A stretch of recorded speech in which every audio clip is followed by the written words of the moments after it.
The life of an artist.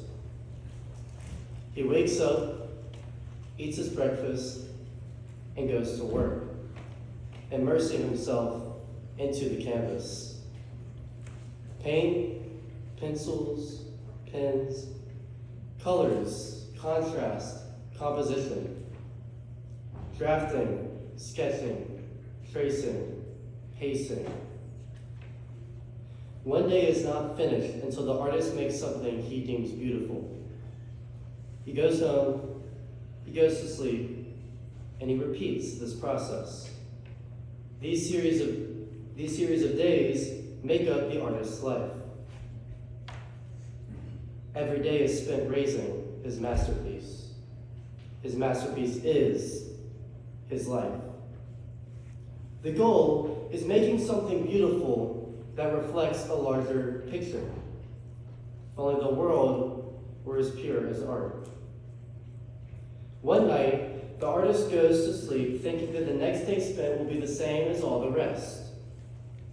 But the artist was foolish to forget that the devil doesn't want our beauty to last.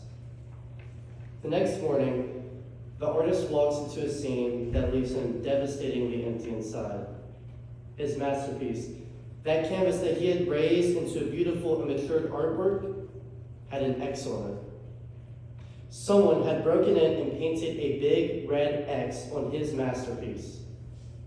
His precious life's work had been disregarded as having any worth.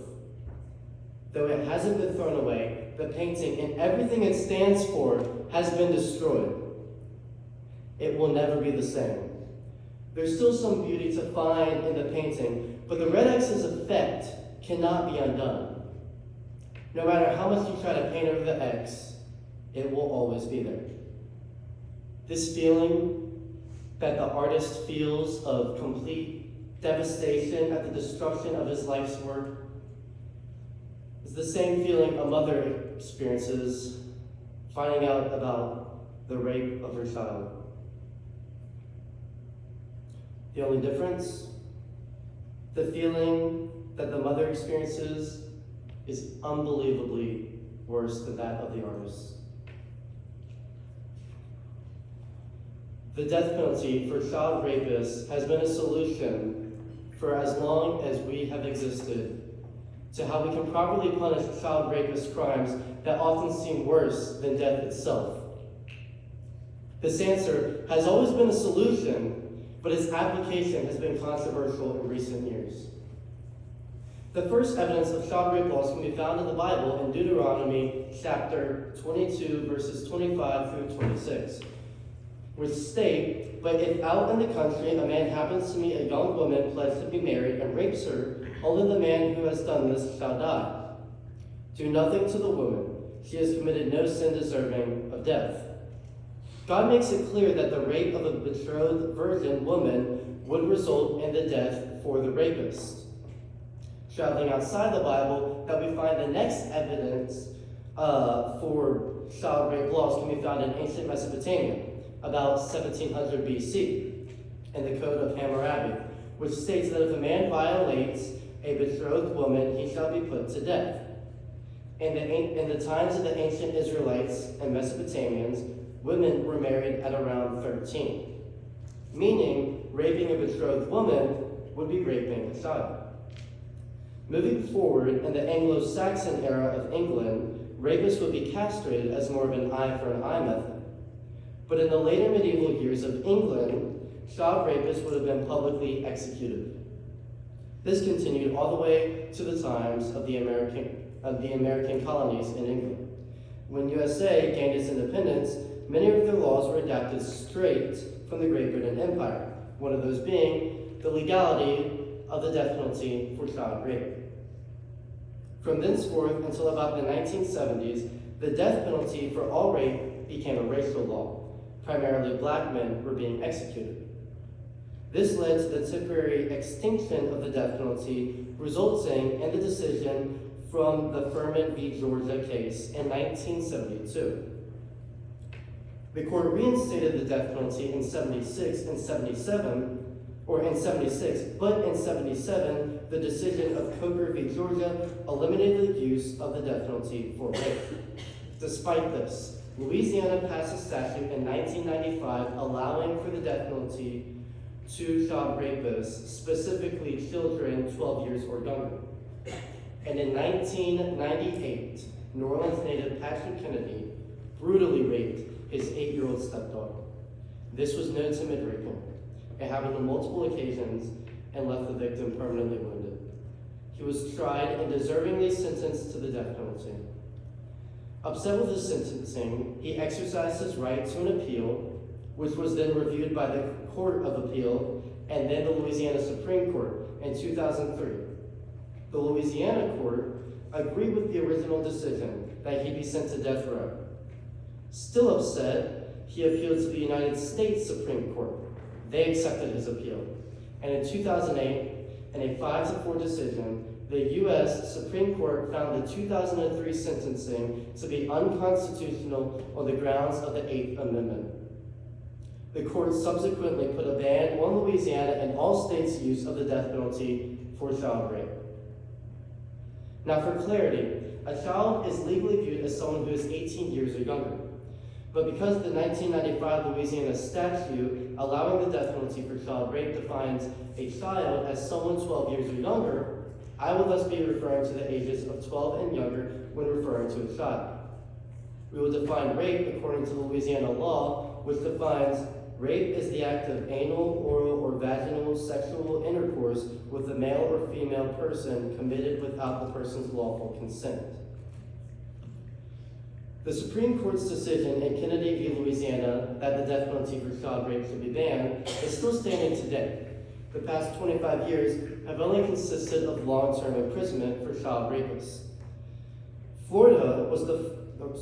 Despite this, states have recently been passing laws that allow the death penalty for child rape.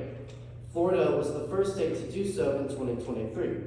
Now, the hopes of Florida's government with this new law is that they would send a child rapist to death row, the case would be appealed to the Supreme Court, and the court would change their decision from the Kennedy v. Louisiana case, allowing the death penalty for child rape. In 2025, Idaho, Oklahoma, and Arkansas all passed similar bills. Now, in these pressing times, people try to distract themselves with unimportant debates as a form of entertainment, while real-world issues such as child rape remain hidden behind a door. These other states have answered the question of what should be done to show the seriousness of child rape by passing these laws. Now it is time for Louisiana to join them. Louisiana should be allowed by the Supreme Court to give the death penalty to child rapists. The 3 main points are that the judges of the Kennedy v. Louisiana case committed an act of judicial overreach. Executing the rapist will be better for society as a whole, and the Supreme Court falsely interprets the 8th Amendment. The first reason is that the judges of the Supreme Court committed an act of judicial overreach. Despite the Constitution's wide variety of issues covered, the death penalty is never explicitly mentioned. The 10th Amendment states, quote, "The powers not delegated to the United States by the Constitution nor prohibited by it to the states are reserved to the states respectively or to the people." Therefore, because the 10th says that the U.S. Supreme Court is not supposed to take cases that do not relate to the Constitution, the Kennedy case should not have gone past the Louisiana Supreme Court in the first place. The Supreme Court disobeyed the Constitution by taking Kennedy's appeal, favoring the rapist and insulting Louisiana's authority. Secondly, 9 people deciding for 304 million people is not a valid ratio. A matter dealing with so many people should have been voted on by the people.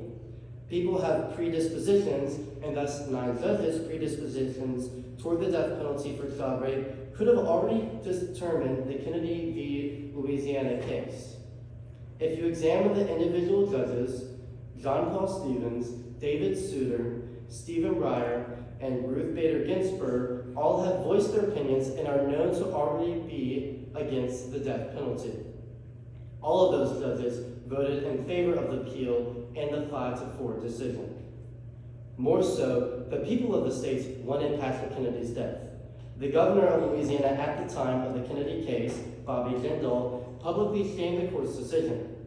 The nation's backlash is even more evident in just the 2008 presidential election between Barack Obama and John McCain, in which both electives publicly sided with the Louisiana Supreme Court's hearing of the Kennedy trial.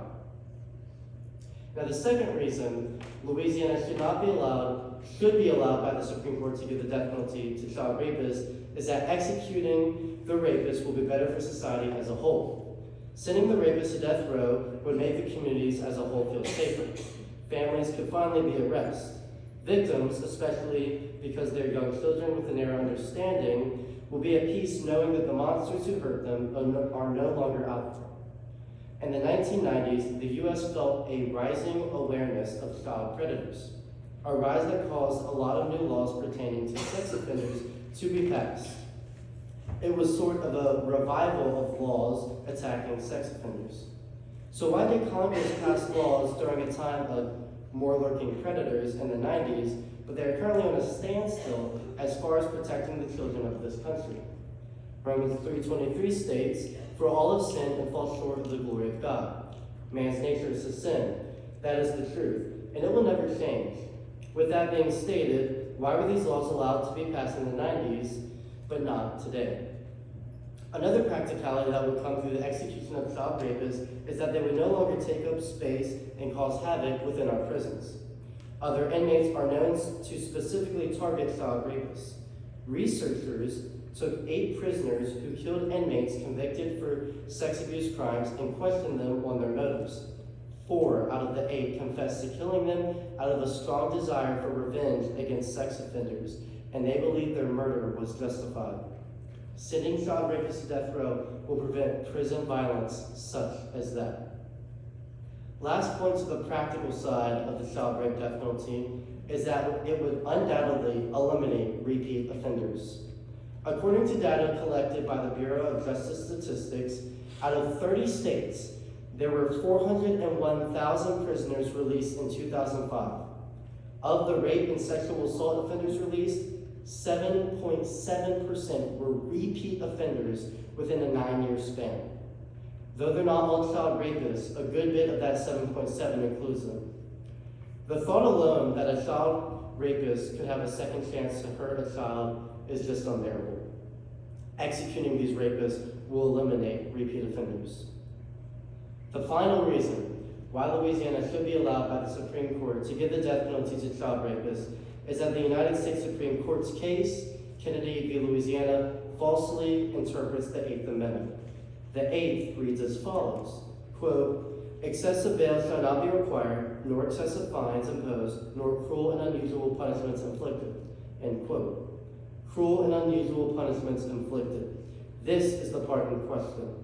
The Supreme Court's main reason for banning the use of the death penalty for crimes not involving murder or its intention is that it believes capital punishment for non-homicide cases is cruel and unusual. The court believes that the death penalty for child rape is referenced in the 8th Amendment, when this is simply not true.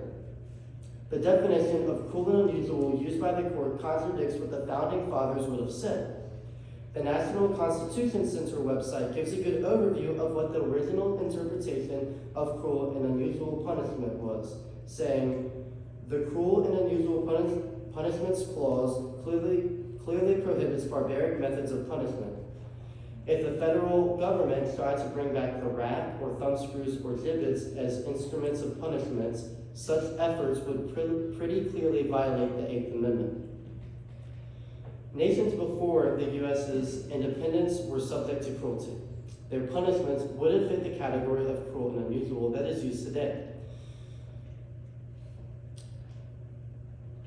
Our Founding Fathers simply wanted to prevent this from happening with their birthing nation. Besides, cruel and unusual punishments refers to the punishments being given to the criminals. It does not refer to the crimes that are being punished.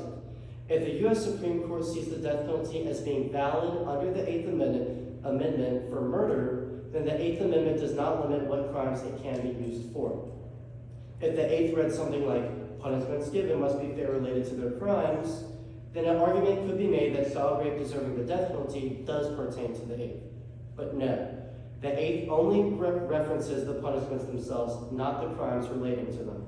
Therefore, if the death penalty is already a form of punishment used in the U.S., then the Eighth Amendment does not determine what crimes it should be used for. Death penalty for child rape is not covered in the Constitution, and the court's interpretation of the Eighth Amendment is incorrect. Now, in the debate for child rape death penalty, there are those who believe that it should not be allowed. They believe that Louisiana should not be allowed by the Supreme Court to give the death penalty to child rapists. They think that by enabling the death penalty, it will force the victimized children to relive traumatic events by having to attend trials. By reliving these events, the kids' recovery will either come to a halt or completely worsen. Many kids have PTSD from the trauma, and seeing the face of the man who caused that will surely trigger the PTSD. While yes, going to these trials will inevitably cause the child rape victims to relive their trauma, they already have to attend trials in the first place, even if death row is not on the line. Trials can be postponed for victims' recovery if need be, too. More so, it is a necessary action for the greater good. Taking the extra time to get their rapist on death row will be worth it in the end. Knowing that the evil person who once harmed them is now gone forever should instill a lasting peace for victims, as well as show them that people care to achieve justice for the oppressed. Another reason why some believe the death penalty should be banned from use for child rape is that it will give rapists an incentive to kill off their victims. If the death penalty is promoted, then child rapists will see no reason to spare the lives of their victims. Murder and child rape having the same punishment will combine the crimes in the sense that a rapist might as well kill their victims because they'll receive the same punishment, no matter what. While it is possibly true that a higher number of child rapists will kill off their victims, the reason for banning the death penalty for child rape is inadequate. There will be a lot of people that stay away from child rape for fear of death. Giving the death penalty to child rapists can act as a deterrent for them. More so, the government should seek to make punishments that are just. They should not make punishments based on what they think will happen in response. The U.S. government definition of justice is the ethical, philosophical idea that people are to be treated impartially, fairly, properly, and reasonably by the law. Therefore, justice is recognized as something that is fair.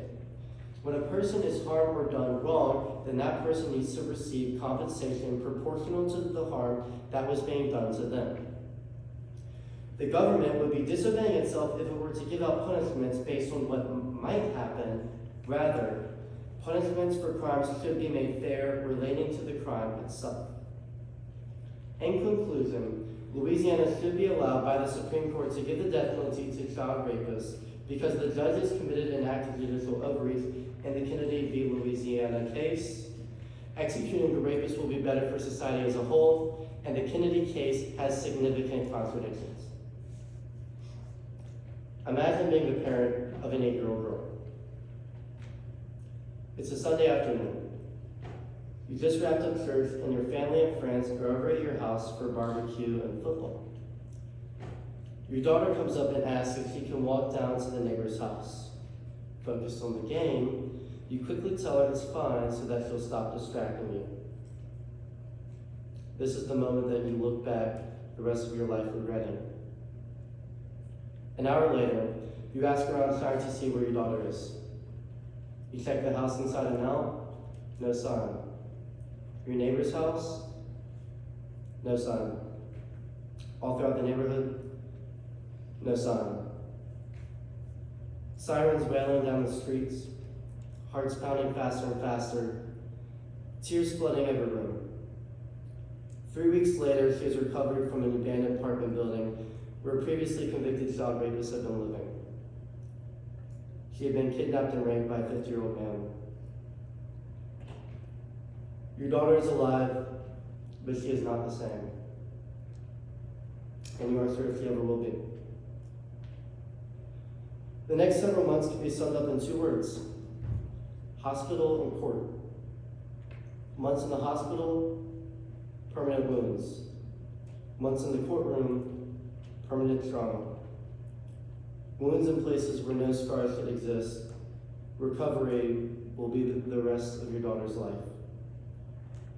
Your daughter is diagnosed with PTSD and urinary tract infections.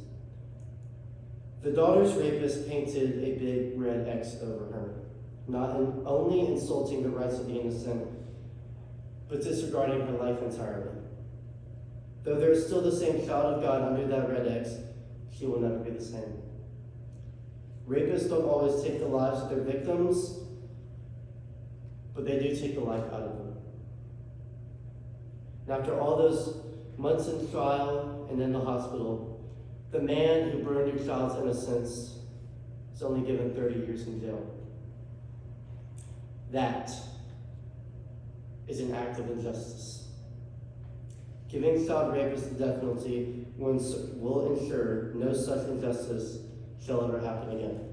Thank you.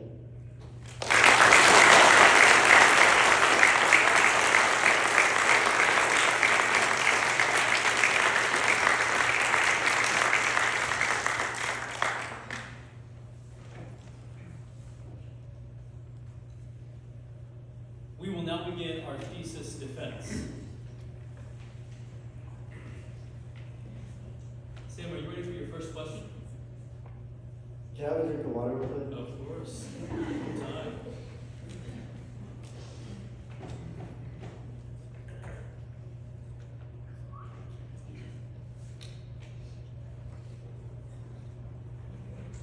Ready. The Kennedy v. Louisiana case ruling against the death penalty for child rape occurred in 2008. Today, that ruling is being challenged. What do you think has changed in the U.S. that has reopened the possibility of applying the death penalty in these cases in the last 20 years? Thank you for your question.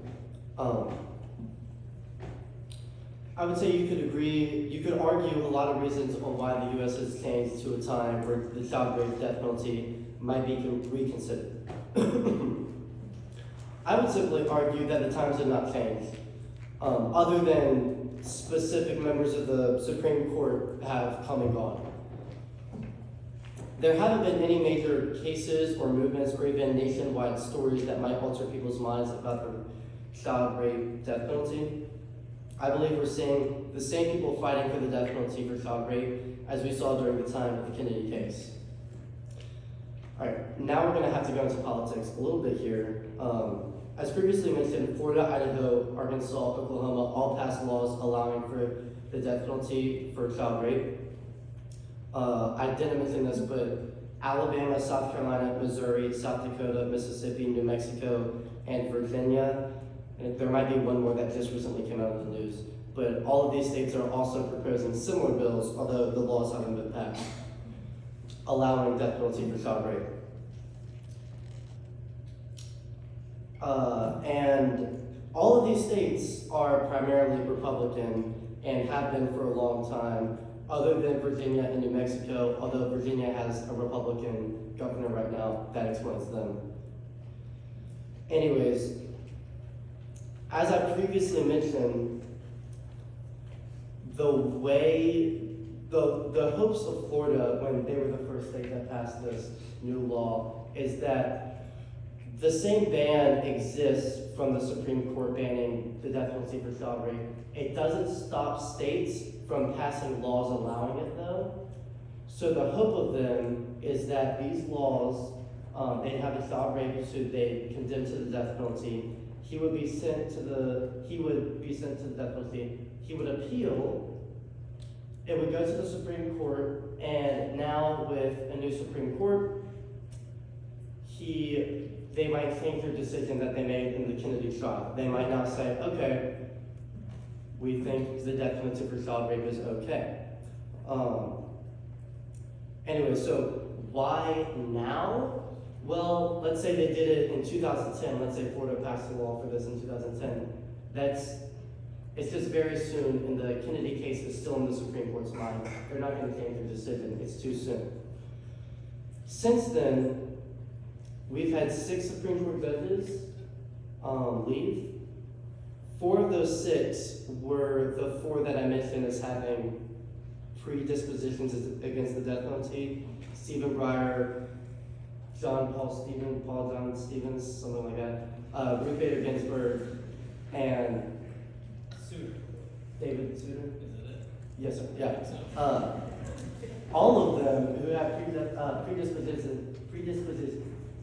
predispositions against the death penalty, they're not here anymore. And we saw under Trump, 3 new Supreme Court judges were released. And again, Republicans tend to side more with this conflict than Democrats might. So it just opens up a higher chance that the decision would become that the death penalty be legalized for some reason. Okay, so now is the window to do it if you're a. Yes, sir, absolutely. Opposed to the death penalty. Especially because if we were to wait later on, who knows, some of our Republican Supreme Court judges might leave. And I'm not saying, like, there have been Democrats who agree with this. It's not like hard left, hard right. It's just tendencies of Republicans lean more towards pro-death penalty for child rape, meaning that it gives us a higher chance of changing the Supreme Court's mind from the 2008 decision. No, I thought that was really interesting that you said in the 2008 presidential election, both the Democrat and the Republican said Yeah. they disagreed with the Supreme Court's ruling. Do you want the quotes? No. It was really interesting, and I wonder if that would be the case. I want to push back a little bit because when you gave your speech, you said it was wrong for them to take the case because they had a predisposition already to get rid of this child rape. They didn't like the death penalty. You named the 5 who didn't, and so I wonder if now that the court is a little more red per se, would they be guilty of the same thing if they're taking on the case? Are they guilty of the 9 people making the decision for whatever the number was, 300 million, whatever it was?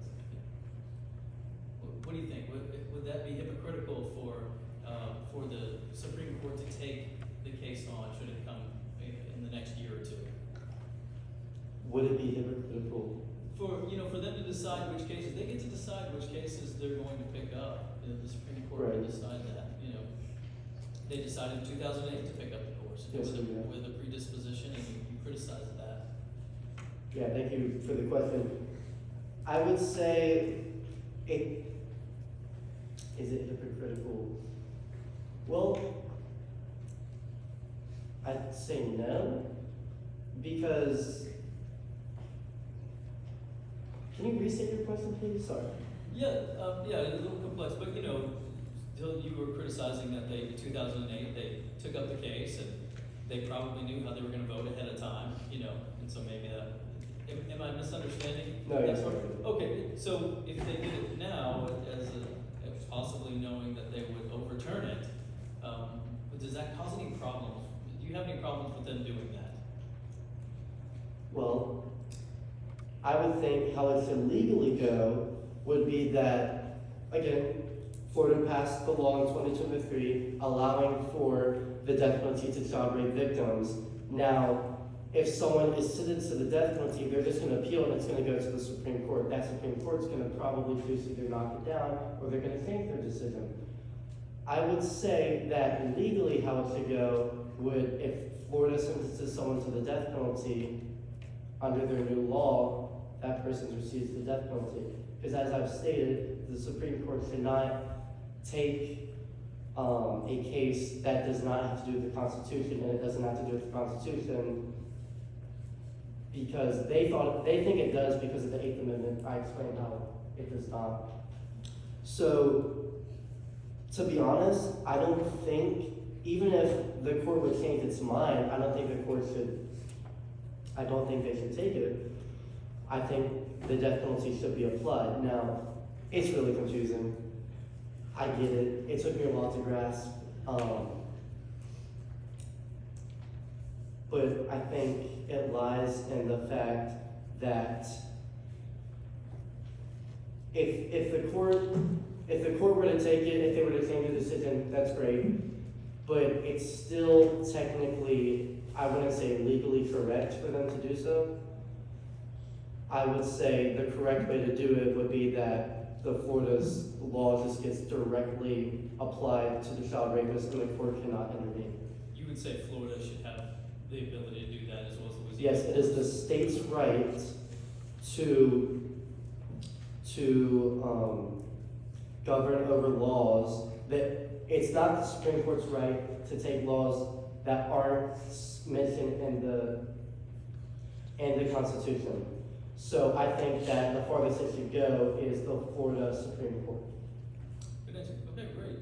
Moving on, one of the reasons you cited for enacting the death penalty for child rapists is it would ensure the crime would never be committed again. But this could also be solved by, sentencing them to life without the possibility of parole. So why is the death penalty necessary when we have another option here, life without parole? Thank you for your question.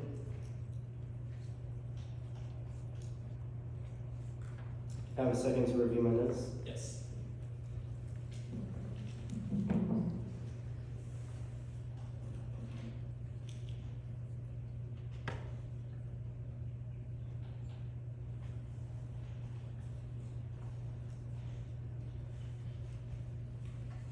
You actually restate the question, or just just restate. Sure. So, one of the big reasons you gave, which was a valid reason, was that if the death penalty is given, they cannot reoffend, they'll never be released. But you could also stop that from happening by sentencing them to life in prison without the possibility of parole. So they're never getting out of prison. It's seemingly, they're never going to do this to a child again. So why is the death penalty necessary when we have the other option? Or is it necessary?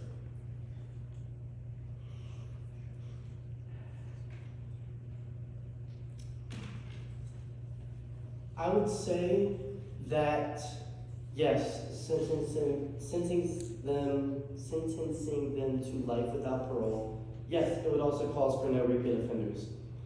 Now, why don't we do that instead of the death penalty? I think it falls down to just this moral idea that I completely agree with, and it's kind of up to you to agree with it. I would argue that child rape is a worse crime than murder, or at least on an equal level. So I would say that if we're giving the death penalty to our murderers, then we shouldn't go easy on the rapists, the child rapists. I think they would also be deserving of the death penalty. And to explain my reasoning, I would say for why I think child rape is more of a serious crime than murder. Murder, not all murder is a very wide topic, but it typically has a motive outside of serial killers. This could be, whatever. It could be someone hurts your feelings on a larger scale. It could be someone takes money from you. It could be whatever. Someone does you wrong. You have a sort of motive, and that doesn't justify it. But child rape is just out of just disgusting, whatever you want to call it, pleasure or just enjoyment, and it is just, it bothers me. I think we can all sometimes have that part of us inside, like, I wish that person didn't exist. Not that we would ever do anything, but a child rapist is just beyond that, because these are innocent children who, you're just ruining the rest of their lives. Yeah, that's all I have to say. Okay, so following with that, this is a really heavy, dark thing, right? What you were just saying. But is there a situation where it might be unjust to give the death penalty for child rapists? And I think, maybe, let's say a scenario let's say an adult rapist has the IQ of a child and has been sexually abused for much of their life, believing their actions were normative behaviors. There's all kinds of scenarios maybe. Is there one that you could imagine where you would say you should not give the death penalty? Thank you for your question. There was a case in, gosh, I forget when it was. It was either early 2000s or late 90s. It was a case that went to the Supreme Court. I forget the name too, but it essentially eliminated the use of the death penalty to mentally disabled persons. So if someone had a mental disability to where they were the IQ of a child and they couldn't help that, I think they should spend life in confinement. I don't think they should be given the death penalty because of their mental disabilities. Now, that is also a buyout. A lot of people use, they'll just say, oh, this person has a mental disability, don't give them the death penalty. I would say, but yes, if someone is diagnosed with some sort of, if they're a psychopath, I'm pretty sure psychopaths fall under that radar of mentally disabled. Actually, I'm not sure. Don't quote me on that. But there are certain mental disabilities where they're not able to be given the death penalty. If they were to rape a child, I don't think they should be given it.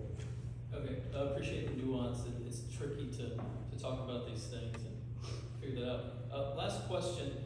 If countries that consistently apply the death penalty for child rape, let me restate that. The countries that consistently apply the death penalty for child rape tend to be non-Western. Or you think of China, United Arab Emirates, Iraq, India, Saudi Arabia. Why are America and other Western countries so inconsistent about applying the death penalty in this specific instance? Thank you for your question. I would say the answer is Jesus. As with most things, specifically the Bible, and in the Bible, I think Western culture has mainly been influenced by the Bible, versus Eastern culture kind of came through Greeks and Byzantines, and a lot of it has been influenced by Islam with the rise of that. And the Bible is, I mean, we all interpret the Bible in different ways. So I can assume a lot of y'all might disagree with my topic because there's some verse that's in your mind where you're thinking, but what about that verse? Western culture is founded mostly on the Bible. Early Roman Catholics, and then now we have every denomination you could wish for. I would say that even the non-Christians are influenced by this idea that, lost my train of thought, this idea that there's different ways to interpret different verses and different commands, and I would interpret the Bible as, God would see that it is just to say a child rapist deserves the death penalty.